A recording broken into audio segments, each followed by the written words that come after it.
यहाँ पर इमर्जिंग देशों में भारत का जलवा और बढ़ गया है। एमएससीआई इमर्जिंग मार्केट इंडेक्स में भारत का वेटेज सबसे ज्यादा हो गया है।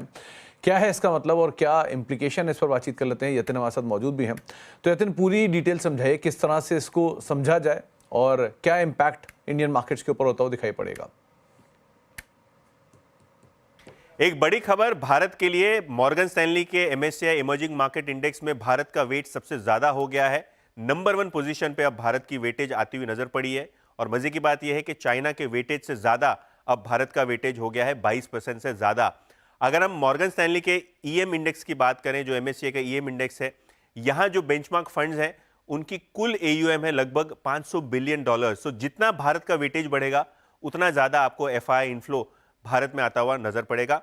इनफैक्ट अगर हम वेटेज की बात करें तो चाइना को तो पछाड़ा ही है, और अगर हम ताइवान, ब्राजील जैसे दूसरी इमर्जिंग मार्केट्स की बात करें तो यहां भी आपको दिखाई पड़ेगा कि भारत का वेटेज उनके मुकाबले काफी तेजी से बढ़ता हुआ नजर पड़ा है। अगर आप ग्राफिक्स पर नजर करें तो 22.27% से भारत का वेटेज अब दिखाई पड़ रहा है आपको, जो सबसे ज्यादा है।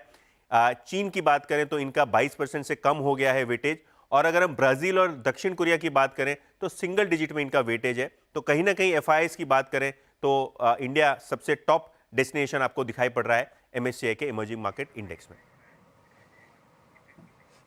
तो एमएससीआई की किस तरह की डिटेल है, किस तरह का इम्पैक्ट है और क्या क्या चीजें कैसे कैसे बदल रही हैं, इस पर आपने यतिन को सुना भी। बहुत बहुत शुक्रिया यतिन, तमाम डिटेल हमारे साथ शेयर करने के लिए।